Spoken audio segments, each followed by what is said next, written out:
Friends, welcome back to our YouTube channel Roohi classes. आज हम पढ़ने वाले हैं समाज शास्त्र से आप क्या समझते हैं, इसको परिभाषित कीजिए। ठीक है, तो सबसे पहले हम ज़्यादा देर ना करते हुए देखते हैं कि हम इसमें कौन से पॉइंट्स जो है वो पढ़ने वाले हैं। ओके, तो सबसे पहले हम इसमें पढ़ेंगे प्रस्तावना, सेकंड हम पढ़ेंगे समाजशास्त्र का अर्थ, थर्ड हम पढ़ेंगे समाज की परिभाषा, फोर्थ पॉइंट हम पढ़ेंगे समाजशास्त्र की प्रकृति तथा विशेषता, और फिफ्थ पॉइंट हम पढ़ने वाले हैं समाज और समुदाय में अंतर। ओके, तो सबसे पहले हम देखने जा रहे हैं प्रस्तावना। तो प्रस्तावना, समाजशास्त्र में समाज एक अत्यधिक महत्वपूर्ण अवधारणा है। मतलब कि समाजशास्त्र जो है उसमें समाज का एक महत्वपूर्ण अवधारणा है। ठीक है, जहाँ जीवन है वहाँ समाज भी है। मतलब जहाँ पर जीवन है वहाँ पर क्या है, समाज भी है। ओके, व्यक्ति और समाज में परस्पर निर्भरता काफ़ी हद तक पाई जाती है। मतलब एक व्यक्ति, एक समाज, इन दोनों में जो है निर्भरता कहाँ तक पाई जाती है, काफ़ी हद तक पाई जाती है। ओके, तो हमने क्या देखा कि समाजशास्त्र में समाज एक अत्यधिक महत्वपूर्ण अवधारणा है। जहाँ जीवन है वहाँ समाज भी है, और व्यक्ति और समाज के बीच जो परस्पर निर्भरता है वो काफ़ी हद तक पाई जाती है। ओके, इसके बाद हम आगे देखेंगे। इसको अपन को काट काट के पढ़ना है ना, तो पहले अपन ने ये दो लाइन स्टार्टिंग में पढ़ी, अब अपन नीचे पढ़ेंगे प्रस्तावना में जो लिखने वाले हैं वो। ओके, तो बोलचाल की भाषा में या साधारण अर्थों में समाज शब्द का प्रयोग व्यक्ति के समूह के लिए किया जाता है। मतलब कि हम समाज शब्द का जो प्रयोग है वो किस लिए करते हैं, तो जो व्यक्ति समूह है उनके लिए जो है हम समाज शब्द का प्रयोग करते हैं। ठीक है, किसी भी संगठित या असंगठित समूह को समाज कह सकते हैं। मतलब ऐसा समूह जो कि संगठित हो, ठीक है, या फिर ऐसा समूह जो कि असंगठित हो, मतलब कि जो संगठित नहीं हो, इनको भी हम क्या कह सकते हैं, समाज कह सकते हैं। जैसे कि आर्य समाज हो गया, ठीक है, मतलब हमारी जितने भी समाज हो गए, जैसे कि हिंदू समाज, जैसे कि हम लोग हिंदू है तो हिंदू समाज, जैन समाज, ये सब जितनी भी हो गई, इसके लिए हम क्या करते हैं, समाज शब्द का जो है यूज़ करते हैं। ठीक है, यह समाज शब्द का साधारण अर्थ है जिसका प्रयोग विभिन्न लोगों द्वारा अपने अपने ढंगों से किया जाता है। ये जो है समाज शब्द का प्रयोग क्या है, साधारण। ठीक है, मतलब साधारण भाषा में है, जिसका कि लोग क्या करते हैं, अपने अनुसार समाज शब्द का प्रयोग जो है करते रहते हैं। ओके, अब आता है, अब तो हमने पढ़ लिया कि समाज शब्द का साधारण अर्थ क्या है, जो कि हम प्रस्तावना में लिखेंगे। अब हमारा सेकंड पॉइंट जो था वो था समाजशास्त्र का अर्थ, है ना। तो हमें बताना है समाजशास्त्र का समाजशास्त्री अर्थ, मतलब कि समाज शब्द जो है इसका अर्थ समाजशास्त्र में क्या है। ठीक है, जैसे साधारण बोलचाल में तो हमने देख लिया कि विभिन्न लोग जो है अपने अपने तरीके से इसका यूज़ करते हैं, लेकिन हमें ये बताना है कि समाजशास्त्र में समाज शब्द का प्रयोग किस प्रकार होता है। ओके, तो समाज शास्त्र में समाज शब्द का प्रयोग व्यक्तियों के लिए नहीं किया जाता। ठीक है, यहाँ पर किसके लिए नहीं कर रहे हैं, व्यक्तियों के लिए नहीं कर रहे हैं। यहाँ व्यक्तियों के बीच पाए जाने वाले सामाजिक संबंधों के आधार पर नियमित व्यवस्था को समाज माना गया है। मतलब कि यहाँ पर व्यक्ति के समूह को नहीं मानते समाज, बल्कि किसको मानते हैं, सामाजिक संबंधों के आधार पर जो भी उनके अंदर, जो उनके बीच जो पाए जाते हैं सामाजिक संबंध, उनको जो है समाज माना जाता है। समाजशास्त्र में व्यक्तियों के समूह को समाज नहीं मानकर उनके बीच पनपने वाले सामाजिक संबंधों के तने बने को या व्यवस्था को समाज माना जाता है। मतलब कि समाजशास्त्र में व्यक्ति के समूह को समाज नहीं माना जाता, बल्कि कि उनके बीच जो सामाजिक संबंध होते हैं उसे समाज माना जाता है। ओके, तो आई होप आपको इतनी बातें समझ में आई होगी। हमने कुछ नहीं पढ़ा, हमने प्रस्तावना में बताया कि समाजशास्त्र में समाज एक महत्वपूर्ण अवधारणा है, और हम साधारण भाषाओं में समाज का प्रयोग जो है, समाज शब्द का प्रयोग हमारे ढंग से हम कर सकते हैं। ठीक है, हमारा सेकेंड पॉइंट हमने पढ़ा समाजशास्त्र में समाजशास्त्री अर्थ का मतलब समाजशास्त्र में समाज शब्द का समाजशास्त्री अर्थ क्या है। तो इसमें हमने देखा कि समाज शब्द जो है इसका प्रयोग व्यक्ति के लिए नहीं करते, बल्कि व्यक्तियों के बीच जो सामाजिक संबंध जो पाए जाते हैं उसके लिए हम समाज शब्द का जो है प्रयोग करते हैं। ओके, अब हम देखेंगे हमारी परिभाषा, जो कि हमारा थर्ड पॉइंट है कि समाज की परिभाषा बताओ। ओके, तो समाज की परिभाषा में सबसे आता है पहले मैक्राइवल एवं पेज। ये क्या कहते हैं, समाज रीतियों एवं कार्य प्रणालियों की अधिकार एवं पारस्परिक सहायता की अनेक समूह एवं विभागों की मानव व्यवहार के नियंत्रण तथा स्वतंत्रता की एक व्यवस्था है। इन्होंने क्या किया कि सामाजिक व्यवस्थाएं किन किन की, तो रीतियों की, कार्य प्रणालियों की, अधिकार की, परस्पर सहयोग मतलब एक दूसरे की हेल्प करना, ठीक है, मानव व्यवहार को नियंत्रण करना तथा स्वतंत्रता की क्या व्यवस्था है। ओके, इस सदैव परिवर्तन शील जटिल व्यवस्था को हम समाज कहते हैं। और ये जो सदैव परिवर्तनशील जो रहती है, मतलब परिवर्तनशील मतलब इसमें हमेशा चेंजेस जो है वो होते रहते हैं, ठीक है, इसे हम क्या कहते हैं, समाज कहते हैं। यह सामाजिक संबंधों का जाल है। और समाज क्या है, सामाजिक संबंधों का क्या है, जाल है। और यह सदैव परिवर्तन होता रहता है, मतलब ये सदैव क्या होता है, बदलता रहता है। ये किसने कहा है, ये पैच ने किया है, कहा है ऐसा। ओके, तो ये थी हमारी परिभाषा। अब हम पढ़ेंगे हमारा 4th पॉइंट, जो कि है समाजशास्त्र की विशेषता, ठीक है। इसको हम विशेषता भी बोल सकते हैं, लक्षण भी बोल सकते हैं, या गुण भी बोल सकते हैं, वो कुछ भी बोले, हमें यही लिखना है। ओके, हमारा फर्स्ट पॉइंट है समाज अमूर्त धारणा है, ठीक है। अमूर्त और मूर्त क्या होता है, सबसे पहले तो हम ये बात करते हैं। तो मूर्त वो होता है जिसे कि हम देख सकते हैं, ठीक है, और अमूर्त मतलब ऐसी चीज़ जिसे कि हम नहीं देख सकते। ओके, तो समाज अमूर्त धारणा है, ये हमारी हेडिंग है। तो इसमें हम क्या पढ़ेंगे, समाज सामाजिक संबंधों की एक व्यवस्था है, जो कि हम ऊपर ही पढ़ चुके हैं, तथा सामाजिक संबंधों की प्रकृति क्या है, अमूर्त है, मतलब समाज क्या है, सामाजिक संबंधों की एक व्यवस्था है। और सामाजिक संबंध कैसे होते हैं, इनकी प्रकृति कैसी होती है, मतलब इनका नेचर कैसा होता है, अमूर्त होता है, ठीक है। सामाजिक संबंधों को ना तो देखा जा सकना ही संभव है, और ना ही इन्हें छू कर ही देखा जा सकता है, बल्कि सामाजिक संबंध का तो मात्र अनुभव ही किया जा सकता है। दूसरे शब्दों में समाज एक अमूर्त धारणा है। मतलब कि देखो कितनी अच्छी बात इन्होंने कही। इन्होंने ये कहा इस पॉइंट में कि समाज क्या है, सबसे पहले तुमने ये बताया कि समाज क्या है, सामाजिक संबंध है, ठीक है। और सामाजिक संबंध कैसे होते हैं, अमूर्त होते हैं। अमूर्त का मतलब क्यों, क्योंकि हम ना तो इन्हें देख सकते हैं और ना ही छू सकते हैं। और क्यों, क्योंकि सामाजिक संबंध जो है उनका हम केवल अनुभव कर सकते हैं, इसलिए हम कह सकते हैं कि समाज जो है वो क्या है, एक अमूर्त धारणा है। ओके, तो ये था हमारा फर्स्ट पॉइंट। दूसरा, पारस्परिक जागरूकता। पारस्परिक जागरूकता क्या है, तो किसी भी समाज की एक महत्वपूर्ण विशेषता उसके उद्देश्यों में पारस्परिक जागरूकता होना माना जाता है, क्योंकि इसके बिना ना तो सामाजिक संबंध ही बन सकते हैं और ना ही सामाजिक संबंधों की तने बने, अर्थात समाज। मतलब इन्होंने कहा कि जो समाज है उसकी एक महत्वपूर्ण विशेषता क्या है, परस्पर जागरूकता। मतलब लोग जो हैं वो जागरूक हो, है ना, जागरूक होंगे जब भी क्या बन सकेंगे, सामाजिक संबंध बन सकेंगे, ठीक है। अगर जागरूक ही नहीं होंगे तो सामाजिक संबंध ही नहीं बनेंगे, और सामाजिक संबंध ही नहीं बनेंगे तो समाज भी नहीं बनेगा। ओके, तो ये था हमारा सेकंड पॉइंट। अब थर्ड पॉइंट क्या है, थर्ड पॉइंट है सहयोग एवं संघर्ष। सहयोग एवं संघर्ष एक दूसरे के परस्पर विरोधी प्रक्रिया है, ठीक है। मतलब ये दोनों क्या है, एक दूसरे के परस्पर विरोधी, अपोजिट है मतलब, किंतु ये दोनों ही समाज के लिए महत्वपूर्ण विशेषता है। मतलब कि इन्होंने पहले क्या कह दिया कि ये दोनों एक दूसरे के विरोधी है, लेकिन ये दोनों ही इम्पॉर्टेंट है, किसके लिए, समाज के लिए, ठीक है। ऐसे किसी भी समाज का अस्तित्व आज तक नहीं पाया गया जिसमें सहयोग एवं संघर्ष ना पाया गया हो। मतलब कि समाज आज तक ऐसा एक भी समाज नहीं है जिसमें कि ये दोनों चीज़ जो है मौजूद ना हो, ठीक है। तो ये था हमारा थर्ड पॉइंट। अब हम आगे, है ना, अब सबसे पहले तो हमने जो थर्ड पॉइंट पढ़ा ना, इसमें सहयोग दिया है और उसके बाद संघर्ष दिया है। तो एक बार ये भी पढ़ लेते हैं अपन कि क्या है इसको डिटेल में।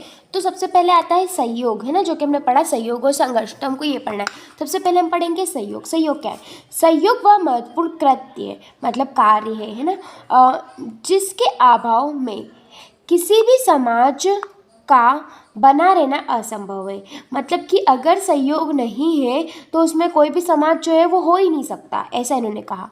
समाज के सदस्यों की अनेक आवश्यकता होती है। मतलब समाज के जो भी सदस्य होते हैं उनकी क्या होती है, बहुत सारी आवश्यकता होती है, जिनकी पूर्ति वह स्वयं नहीं कर सकते। मतलब कि समाज के जो लोग हैं उनकी बहुत सारी आवश्यकता होती है और जिसकी वो पूर्ति जो है स्वयं, मतलब वो खुद नहीं कर सकते, अतः उसे समाज के दूसरे सदस्यों का सहयोग लेना पड़ता है, ठीक है। मतलब कि सहयोग जो है वो समाज के लिए इम्पॉर्टेंट है, इसके बिना समाज हो ही नहीं सकता। और समाज के जो लोग होते हैं उनकी बहुत सारी आवश्यकता होती है और वो आवश्यकता वो खुद पूरी नहीं कर सकते, इसलिए उन्हें दूसरों की क्या लेनी पड़ती है, सहयोग, मतलब सहायता लेनी पड़ती है, ठीक है। अब सहयोग के जो है समाज में दो रूप दिखाई देते हैं। अब ये दो रूप कौन से, तो एक तो प्रत्यक्ष सहयोग हो गया, एक अप्रत्यक्ष सहयोग हो गया। तो प्रत्यक्ष सहयोग क्या होता है, प्रत्यक्ष सहयोग ऐसे सहयोग को कहा जाता है जहाँ दो से अधिक व्यक्ति किसी निश्चित उद्देश्य की प्राप्ति के लिए मिलजुल कर कार्य करें, ठीक है। मतलब कि एक निश्चित उद्देश्य हो, है ना, और उसके लिए क्या करें, मिलजुल कर कार्य करें। ठीक है, दूसरे शब्दों में प्रत्येक सहयोग का आशय निश्चित उद्देश्य को प्राप्त करने हेतु कुछ व्यक्तियों का मिलजुल कर कार्य करने से है। ठीक है, मतलब प्रत्यक्ष उद्देश्य क्या रहता है, प्रत्यक्ष उद्देश्य ये रहता है कि दो या दो से अधिक व्यक्ति है और किसी निश्चित उद्देश्य की प्राप्ति के लिए मिलजुल कर कार्य जो है वो कर रहे हैं, ये क्या कहलाता है, प्रत्यक्ष सहयोग कहलाता है। ओके, दूसरा क्या है, दूसरा है अप्रत्यक्ष सहयोग। अप्रत्यक्ष सहयोग क्या रहता है, अप्रत्यक्ष सहयोग का आशय सहयोग के उस प्रकार से है जिसमें व्यक्ति का उद्देश्य तो एक समान होता है, जिसकी प्राप्ति के लिए या जिन्हें पूरा करने के लिए वे असमान कार्य करते हैं। ओके, मतलब प्रत्येक सहयोग में वो क्या करते हैं कि उद्देश्य भी एक है और काम भी एक जैसा कर रहे हैं, क्योंकि सब मिलके कर रहे हैं। ठीक है, लेकिन अप्रत्यक्ष सहयोग में क्या हो जाता है कि उद्देश्य तो एक है लेकिन सब लोग काम कैसे कर रहे हैं, अलग अलग वे में कर रहे हैं। ओके, तो ये हो गया हमारा सहयोग। अब आता है संघर्ष। संघर्ष क्या है, संघर्ष भी सहयोग की तरह ही समाज में पाए जाने वाली एक विशेषता है। ठीक है, सहयोग भी क्या है, एक विशेषता है, और इसके जो है इसको भी दो भागों में जो है बांटा गया है। तो ये दो भाग कौन कौन से हैं, है ना, हमको ये यहाँ से यहाँ तक लेना है बस।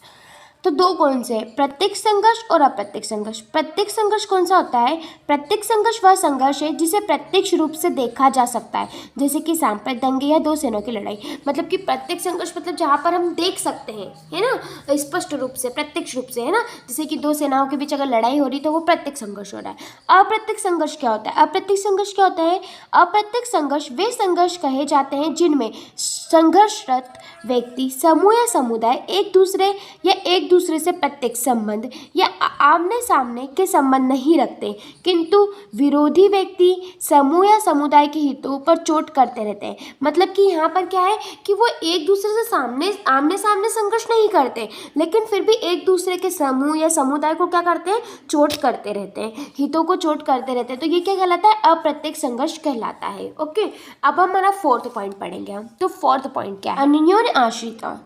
प्रत्येक व्यक्ति की अनेक सामाजिक, आर्थिक, जैविक व राजनीतिक आवश्यकता होती है जिन्हें पूरा करने के लिए वह किसी अन्य व्यक्ति पर आश्रित होता है।